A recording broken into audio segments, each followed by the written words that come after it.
Hello my dear students, Gayatri Vidya Mandir उच्च माध्यमिक विद्यालय सांचौर जिला जालौर के हमारे इस YouTube चैनल पर आप सभी का एक बार फिर से स्वागत है। प्रिय विद्यार्थियों, मैं अनिल कुमार सोनी, कक्षा 9, विषय गणित, अध्याय 10 व्रत की प्रमेय 10.7 आज आपको 10.7 और प्रमेय 10.8 हल कराऊंगा। विद्यार्थियों, प्रमेय 10.7 की शुरुआत करने से पूर्व मैं आपको फिर से कहना चाहूंगा कि यदि आपने अभी तक हमारे इस YouTube चैनल को सब्सक्राइब नहीं किया है तो सब्सक्राइब जरूर करें चैनल को, जिससे कि आपको आगे आने वाले नए नए वीडियोस के नोटिफिकेशन समय समय पर प्राप्त हो और आप निर्बाध रूप से अपनी पढ़ाई को सुचारू रूप से जारी रख सकें। आपको सवाल हल करने में सहायता मिल सके। देखो बच्चों, आज हम शुरुआत करने जा रहे हैं अध्याय 10 व्रत की प्रमेय 10.7। एक वृत्त के केंद्र से समदूरस्थ यानी समान दूरी पर स्थित, सम यानी समान दूर यानी दूरी यानी स्थित, इसका मतलब है समदूरस्थ का समान दूरी पर स्थित जीवाएं लंबाई में समान होती है। पुनः एक वृत्त के केंद्र से समदूरस्थ जीवाएं लंबाई में समान होती है। बच्चों, प्रमेय को समझने के लिए पहले अपन ओ केंद्र का एक वृत्त बनाएंगे। देखो, चित्र बनाना सीखिए। यह हमने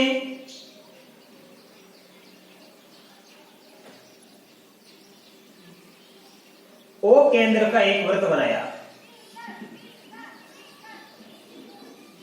राइट। इसकी अपन दो जीवा खींचेंगे बच्चों, एक इधर एक इधर, जीवा PQ जीवा RS। अब बच्चों क्या लिखा है, वृत्त का केंद्र O है और केंद्र से समदूरस्थ जीवाएं यानी जीवा PQ और जीवा RS क्या है, केंद्र से समदूरस्थ है यानी समान दूरी पर स्थित है।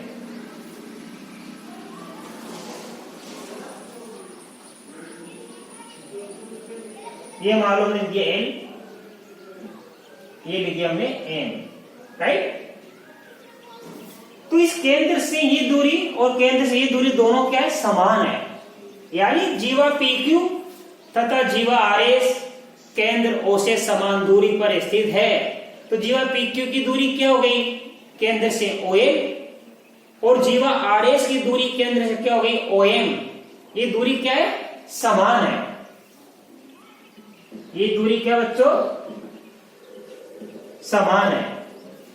ठीक है, तो हम यही लिखेंगे, दिया है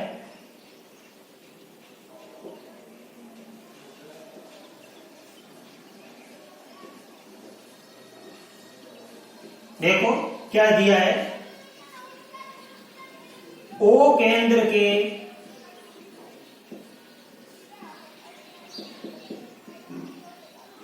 एक वृत्त में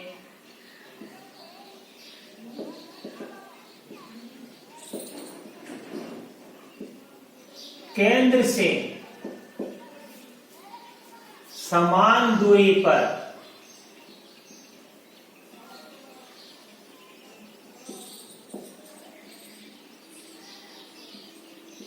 या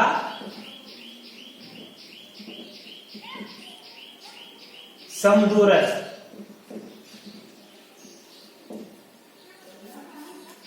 समान दूरी पर समदूरस्थ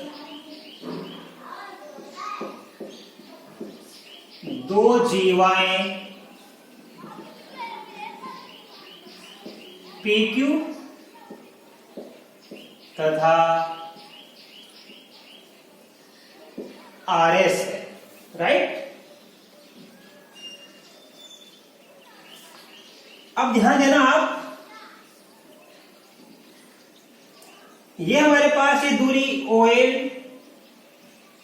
बराबर क्या है OM। इसका मतलब यह है क्योंकि जीवा PQ की केंद्र से दूरी OL, जीवा RS की केंद्र दूरी OM है, अर्थात ये OL और OM क्या है बराबर दिया हुआ है। अब हम लिखेंगे सिद्ध करना है।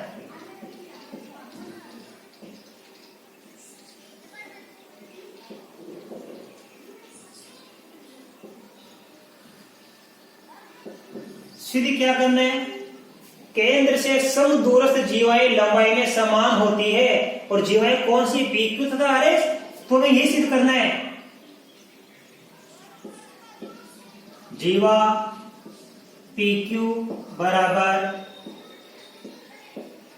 जीवा RS, यानी दोनों जीवाओं की लंबाई समान होगी। PQ बराबर क्या होगा RS, ये हमको प्रूव करना है, ये हमको सिद्ध करना है। अब हम लिखेंगे बच्चों रचना। इसमें हमको एक छोटी सी रचना करनी पड़ेगी। देखो केंद्र O को हम Q से मिलाएंगे और केंद्र O को हम S से मिलाएंगे।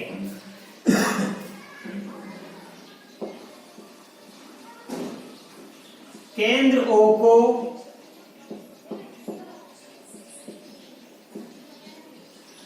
बिंदुओं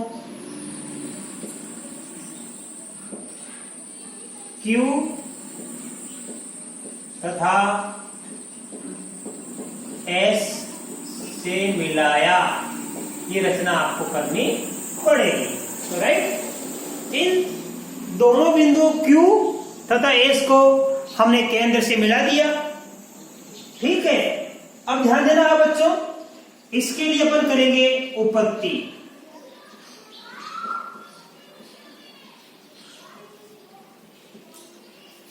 तो देखो ध्यान से, इस जीवा PQ की केंद्र से दूरी ये रही और जीवा RS की केंद्र दूरी OM है। तो ध्यान देना, वृत्त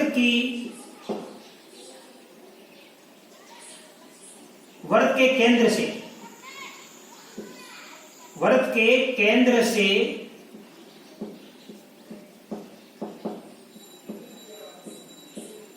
जीवा की दूरी जीवा पर लंब होती है।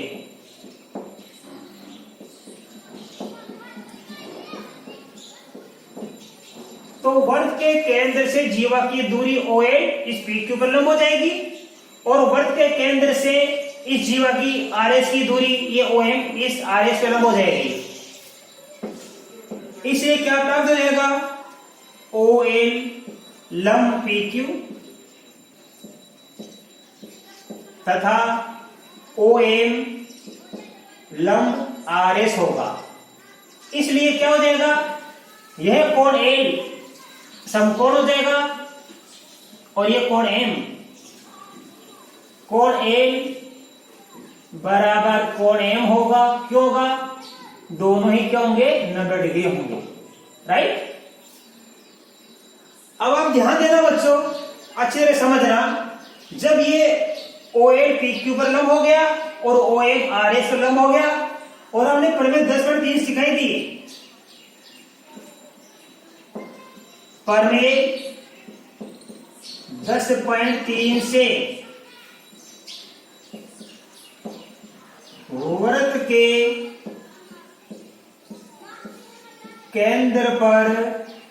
केंद्र से जीवा पर डाला गया लंब जीवा को समद्विभाजित करता है।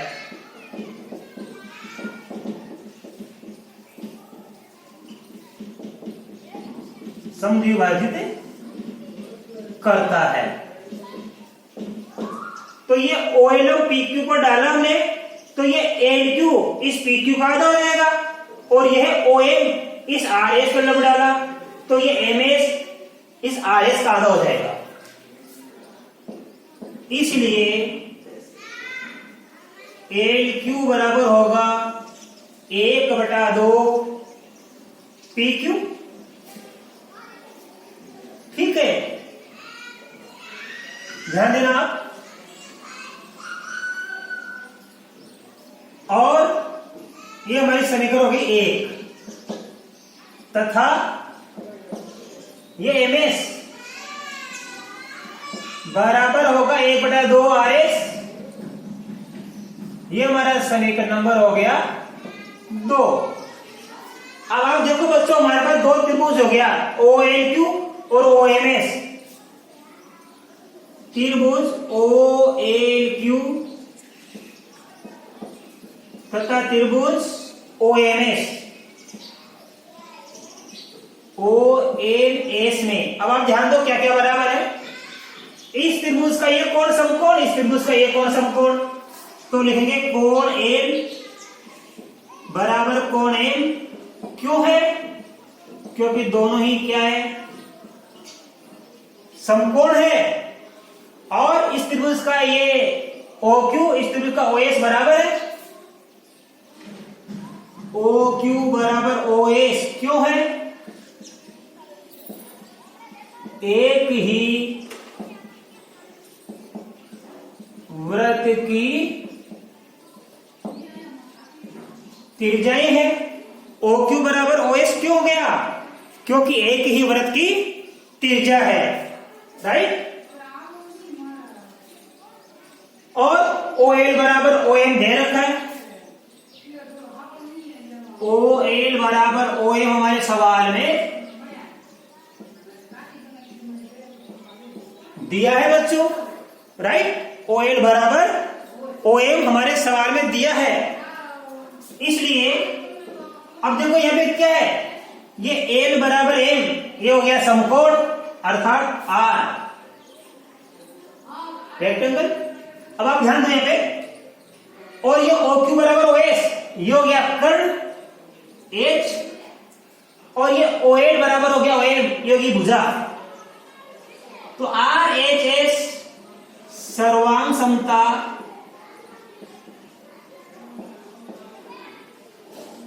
प्रतिबंध से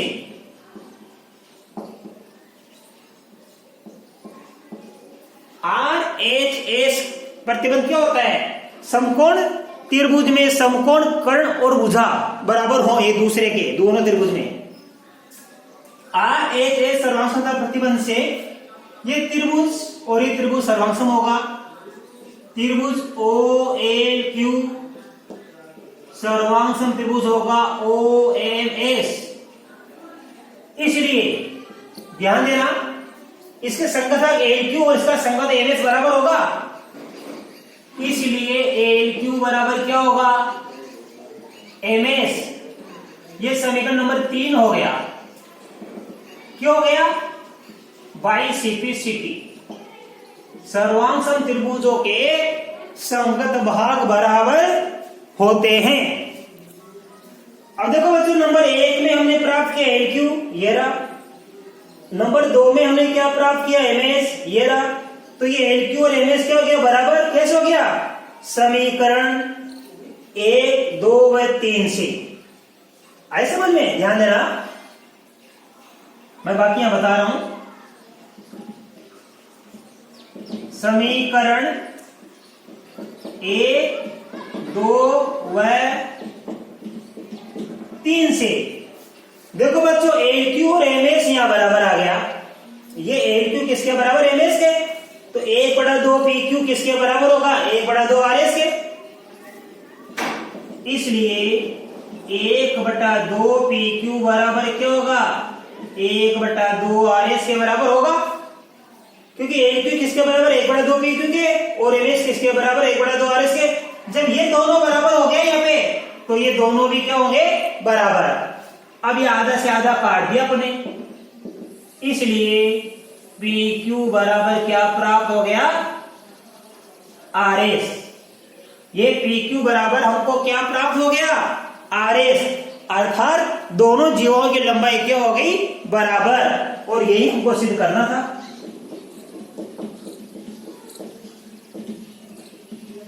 यही हमको सिद्ध बच्चों करना था। जीवा पी क्यू बराबर जीवा आर ए, दोनों की लंबाई क्या होगी? समान। अब आप बच्चों इसका स्क्रीनशॉट लो, मैं आपको इसके बाद अगली प्रमेय 10.8 सिखाऊंगा।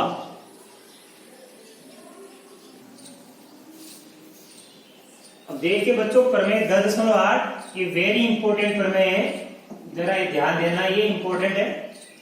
इसमें क्या है? एक ही चाप से केंद्र पर अंतरित कोण वृत्त के शेष भाग के किसी बिंदु पर अंतरित कोण का दुगुना होता है। बच्चों देखो, ये हमारा एक वृत्त दे रखा है जिसका केंद्र O है। अब ध्यान देना, एक ही चाप से हमारे पास केंद्र से ये चाप है, ये चाप कौन सा हमारे पास? OPQ, ठीक है।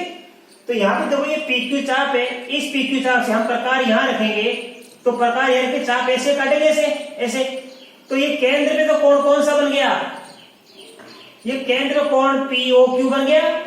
और इसी चाप से इस जो हमारे शेष बच गया नहीं है परिधि, इसके बिंदु A पर PAQ कोण बन गया।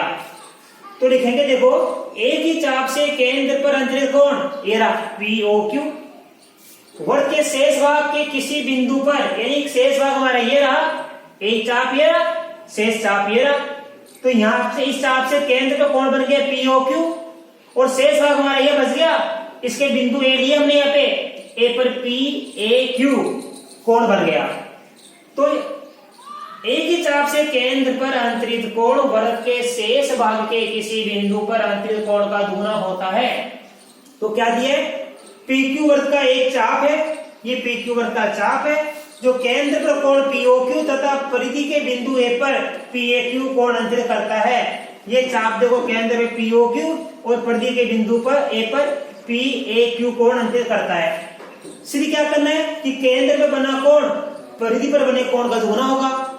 तो कोण POQ यानी ये कोण POQ किसका दुगुना होगा? PAQ का। PAQ का क्या होगा? दुगुना। तो कोण POQ बराबर 2 कोण PAQ हमको सिद्ध करना है। रचना क्या करेंगे? बिंदु A को केंद्र से जोड़ा, इस बिंदु A को हम केंद्र से जोड़ेंगे, ध्यान देना।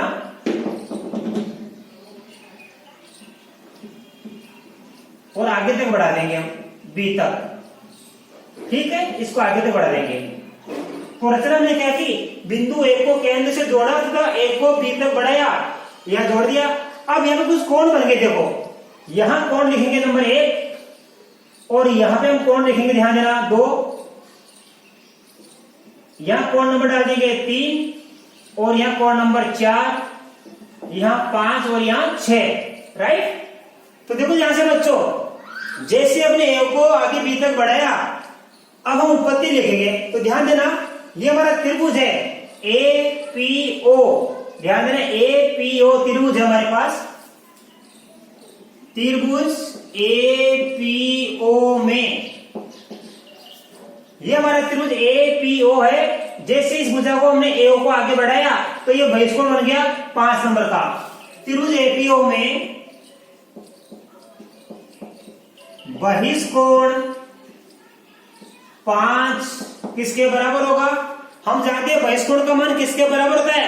2 अंतराभिमुख कोणों के योग के बराबर होता है। तो इसके अंतराभिमुख कौन सा कोण है त्रिभुज के अंदर? कौन से? 1 और 2।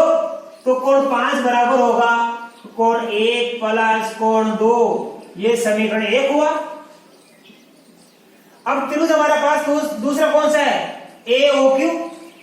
त्रिभुज AOQ में अब देखो यहां पे ये भुजा आगे बढ़े वापस, तो बहिष्कोण 6 बन गया। तो लिखेंगे बहिष्कोण 6 बराबर किसके बराबर होगा? इसके समूह कोण 3 और 4 है, इनके योग के बराबर होगा। कोण 3 प्लस कोण 4, ये समीकरण नंबर क्या हो गया? 2। क्यों हुआ? क्योंकि मैं इसका जवाब लिख रहा हूं। त्रिभुज के बहिष्कोण का मान 2 अंतराभिमुख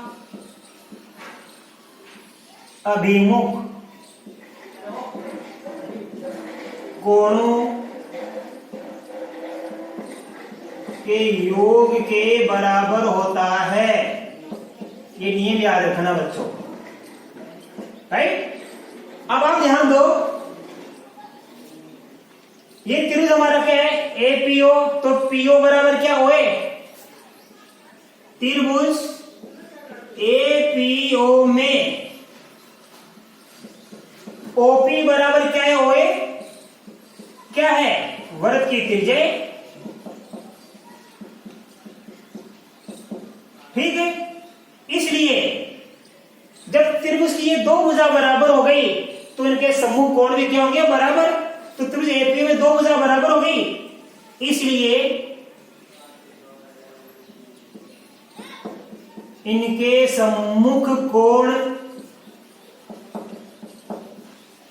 भी बराबर होंगे।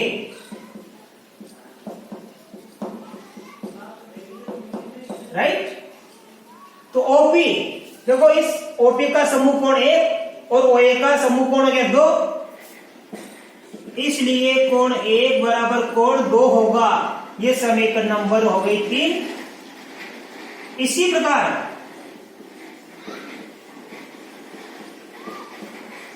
त्रिभुज कौन सा हमारा एओक्यू, त्रिभुज एओक्यू में ये क्या है, ओए बराबर ओक्यू, ओए बराबर ओक्यू है। क्यों है, क्योंकि ये ओए और ओक्यू क्या इस वृत्त की त्रिज्या है, इसलिए यहां पे इस ओए के सम्मुख कोण 4 और ओक्यू के सम्मुख कोण कौन सा 3, तो 3 और 4 बराबर हो जाएंगे, इसलिए कोण 3 बराबर कोण क्या हो जाएगा 4। राइट, अब आप देखो समीकरण 1 2 को हम जोड़ेंगे तो लिखेंगे, देखो समीकरण 1 प्लस 2 से 1 और 2 को जोड़ेंगे तो 5 और 6 इधर आ जाएगा, कोण 5 प्लस कोण 6 इधर क्या जाएगा, कोण 1 प्लस कोण 3 प्लस कोण 4 प्लस कोण 5, 1 2 3 4, ध्यान देना, 1 प्लस 2 और 3 प्लस 4। राइट, तो वापस क्या लिखेंगे, कोण 5 प्लस कोण 6। अब देखो यहां से हमें यही तो लाना है पी ए क्यू, देखो ये पी ओ क्यू तो 5 और 6 को जोड़ने पर आ गया, देखो ध्यान देना, हमें पी ओ क्यू लाना है तो 5 और 6 को जोड़ने पी ओ क्यू आ गया। अब लाना है पी ए क्यू, ये पी ए क्यू कब आएगा, 1 और 3 को जोड़ने पर, तो ये 1 और 3 तो वैसा रखेंगे हम, कोण 1 प्लस कोण 3 तो हमने वैसा का वैसा रख दिया, ये दोनों कोण हमने वैसा का वैसा रख दिया। अब 2 कर 4 का मान रखेंगे, देखो 2 का मान कितना है, 1 के बराबर है, तो यहाँ वापस रखेंगे कोण 1 का मान 3 के बराबर है, तो यहाँ रखेंगे कोण 3। ये कैसे आया, समीकरण 3 व 4 से, 3 व 4 से।